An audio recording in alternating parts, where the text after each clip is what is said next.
ಕಲ್ಯಾಣ ಕರ್ನಾಟಕದ ವಿಮೋಚನಾ ದಿನವಾದಂತಹ ಸೆಪ್ಟೆಂಬರ್ 17ರ ಕುರಿತು ಭಾರತದ ವಿಮೋಚನಾ ದಿನ ಅನ್ನುವಂತ ಒಂದು ದೊಡ್ಡ ಆಶಯವನ್ನು ಇಟ್ಟುಕೊಂಡು ಏನಿವತ್ತು ನಾವೆಲ್ಲ ಸೇರ್ಕೊಂಡಿದ್ದೀವಿ.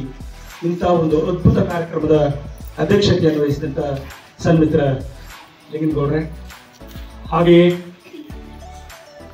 ಈ ಒಂದು ಶಾಲಾ ಮುಖ್ಯಸ್ಥರಾದಂಥ ಸಹೋದರಿ ಭವಾನಿಯವರೇ, ಹಾಗೆ ಇಲ್ಲಿ ನೆರೆದಿರ್ತಕ್ಕಂಥ ಎಲ್ಲ ನನ್ನ ಶಿಕ್ಷಕ ಬಳಗವೇ, ಯಾಕಂದ್ರೆ ಮೂಲತಃ ನಾನು ಶಿಕ್ಷಕ, ನನ್ನ ಎಲ್ಲ ಶಿಕ್ಷಕ ಬಳಗವೇ, ಹಾಗೆ ಈ ಶಿಕ್ಷಕರಿಗೆ ಒಂದು ಮೇಲ್ವಾನಿಕೆಯನ್ನ, ಒಂದು ಉತ್ತುಂಗದ ಸ್ಥಿತಿಯನ್ನ ಸಮರ್ಪಿಸುವಂತ ಒಂದು ಮಾತಿದೆ, ಎನಿದು ಜನ್ಮದಲ್ಲಿ ಎನಿದು ಜೀವಿಗಳಿಗೆ ಎನಿದು ನಾವು ಋಣಿಯೋ, ತಿಳಿದು ನೋಡಿದರೆ ಜೀವನವೆಲ್ಲವೂ ಋಣದರ್ಥದಲ್ಲಿ. ಯಾಕೆ ಈ ಮಾತನ್ನ ನಾನು ಹೇಳಿದೆ ಅಂತ ಹೇಳಿದ್ರೆ, ಎಲ್ಲಿ ಯಾವ ಸಂದರ್ಭದಲ್ಲಿ ಯಾರ್ಯಾರಿಗೆ ಯಾವ್ಯಾವ ಋಣ ಇದೆಯೋ ಗೊತ್ತಿಲ್ಲ. ಇವತ್ತು ಈ ವೇದಿಕೆಗೆ 2ನೇ ಸಲ ನಾನು ಬರ್ತಾ ಇರೋದು, ಇದು ನನ್ನ ಋಣಾನುಬಂಧ. ಆ ಋಣಾನುಬಂಧದ ಜೊತೆಗೆ ಭಾರತ ದೇಶದಲ್ಲಿ ಹುಟ್ಟಿದ್ದೀವಲ್ಲ ನಾವೆಲ್ಲರೂ ಕೂಡ ಇಡೀ ಜಗತ್ತಿನ ಶ್ರೇಷ್ಠ ದೇಶದ ಬಹುಶ್ರೇಷ್ಠ ಮಾನವಂತಿಕೆಯ ಬಹುದೊಡ್ಡ ವ್ಯಕ್ತಿಗಳಾಗಿ ನಾವೆಲ್ಲ ಇಲ್ಲಿ ಸೇರಿದ್ದೀವಿ ಅನ್ನೋದೇ ನನ್ನ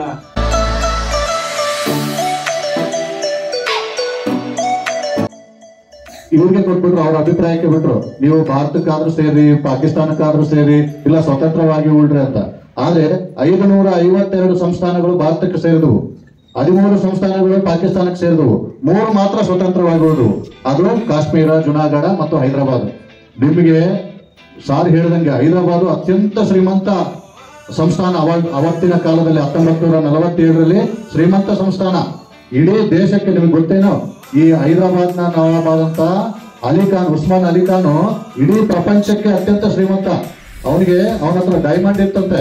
ಸೊ ಅತ್ಯಂತ ವಜ್ರ ವೈಡೂರ್ಯಗಳು, ಅಷ್ಟು ಶ್ರೀಮಂತಿಕೆಯನ್ನು ಹೊಂದಿರತಕ್ಕಂತ ರಾಜ ಇಲ್ಲಿ Hyderabad ಪ್ರಾಂತ್ಯವನ್ನ ಆಡ್ತಿದ್ದ.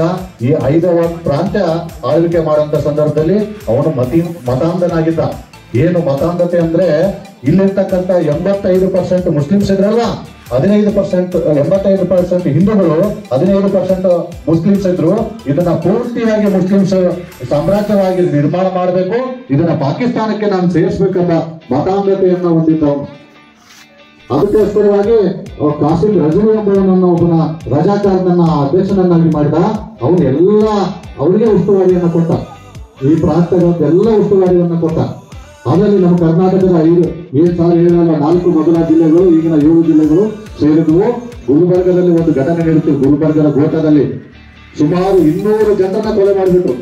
1947, 1948, October 3, I think October 3ರಲ್ಲಿ ಸುಮಾರು 200, ಸೆಪ್ಟೆಂಬರ್ 1947, ಅಕ್ಟೋಬರ್ 3ರಂದು, 47 ಅಕ್ಟೋಬರ್ 3ರಂದು 200 ಜನರನ್ನ ಕೊಲೆ ಮಾಡ್ತಾರೆ.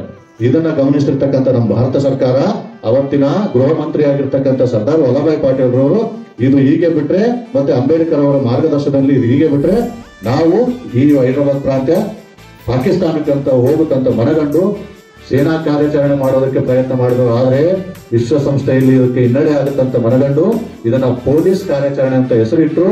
ಅದಕ್ಕೋಸ್ಕರ ಆಪರೇಷನ್ ಪೋಲೋ ಎಂಬ ಹೆಸರಿನಿಂದ ಹೈದರಾಬಾದ್ ಪ್ರಾಂತ್ಯದ ಮೇಲೆ ದಾಳಿ ಮಾಡಿ ಇದನ್ನು ವಶಪಡಿಸಿಕೊಂಡು ಭಾರತ ದೇಶಕ್ಕೆ ಬಲವಂತವಾಗಿ ಸೈನಿಕ ಕಾರ್ಯಾಚರಣೆ ಮೂಲಕ ಸೇರಿಸಲಾಯಿತು. ಅವತ್ತು ಸೇರಿಸಿದರ ಪರಿಣಾಮವಾಗಿ ಇವತ್ತು ನಾವು ಭಾರತದ ನೆಲದಲ್ಲಿ, ಕರ್ನಾಟಕದ ನೆಲದಲ್ಲಿ ಇದ್ದೀವಿ. ಇಲ್ಲ ಅಂದ್ರೆ ಪಾಕಿಸ್ತಾನಕ್ಕೆ ನಾವೆಲ್ಲರೂ ಹೋಗ್ಬೇಕಿತ್ತು. ಹೌದಲ್ಲ? ಸೊ ಹಾಗಾಗಿ ಮಕ್ಕಳೇ, ಈ ಇತಿಹಾಸ ನಿಮಗೆ ಕನ್ನಡಿ ಇದ್ದಂಗೆ. ಇತಿಹಾಸವನ್ನ ನೀವೆಲ್ಲರೂ ತಿಳ್ಕೋಬೇಕು. ಯಾಕಂದ್ರೆ ಇತಿಹಾಸವನ್ನ ತಿಳಿಯದವ ಇತಿಹಾಸವನ್ನ ಸೃಷ್ಟಿಸಲಾರ, ಅಂಬೇಡ್ಕರ್ ಹೇಳ್ತಾರೆ. ಹೌದಾ? ಸೊ ಇತಿಹಾಸ ಅವ್ರಿಗೆ ಯಾರಿಗೆ ಗೊತ್ತಿಲ್ಲೋ ಅವರು ಇತಿಹಾಸವನ್ನ ಸೃಷ್ಟಿ ಮಾಡಕ್ ಸಾಧ್ಯ ಇಲ್ಲ. ಸೊ ಇತಿಹಾಸವನ್ನ ಅತ್ಯಂತ ಅಚ್ಚುಕಟ್ಟಾಗಿ ತಿಳಿದಿದ್ರೆ ಸಾರು, ಅವರು ಇತಿಹಾಸವನ್ನ ನಿರ್ಮಾಣ ಮಾಡ್ತಾರೆ ಅಂತ ಹೇಳ್ತಾ, ಆತ್ಮೀಯ ವಿದ್ಯಾರ್ಥಿಗಳ ಇವತ್ತಿನ ದಿನಗಳನ್ನ ಶುಭಾಶಯನ್ನ ತಿಳಿಸುತ್ತಾ ಹೆಚ್ಚೇನು ಮಾತಾಡದೆ ನನ್ನ 2 ಮಾತುಗಳಿಗೆ ವಿರಾಮವನ್ನ ಇಡ್ತೇನೆ. ಧನ್ಯವಾದ.